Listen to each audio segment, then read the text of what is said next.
কাকে আটক করেছেন যদি একটু বিস্তারিত বলেন। গতকালকে আমাদের কাছে একটা খবর ছিল যে কাবিল আনাম, তার বাড়ি মায়ানমার।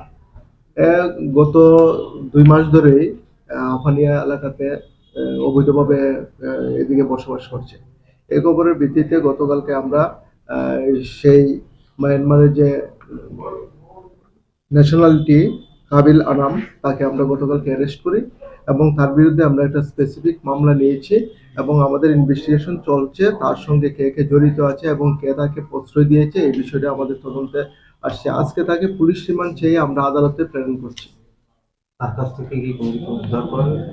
তার কাছ থেকে কোনো কিছু উদ্ধার করা হয়নি, কিন্তু তার সঙ্গে কে জড়িত আছে এই বিষয়টি আমাদের ইনভেস্টিগেশন চলছে। পরবর্তী সময় আপনাদেরকে জানিয়ে দেওয়া হবে। বাড়ি কোন জায়গাটাতে? তার বাড়ি হলো মায়ানমার, বুসিডুং, মায়ানমার।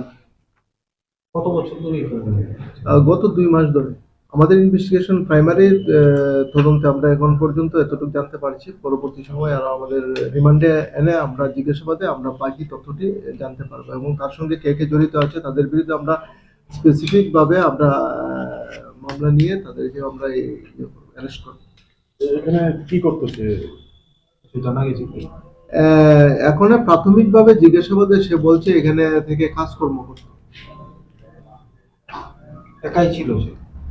এখন পর্যন্ত একাই আমরা পেয়েছি।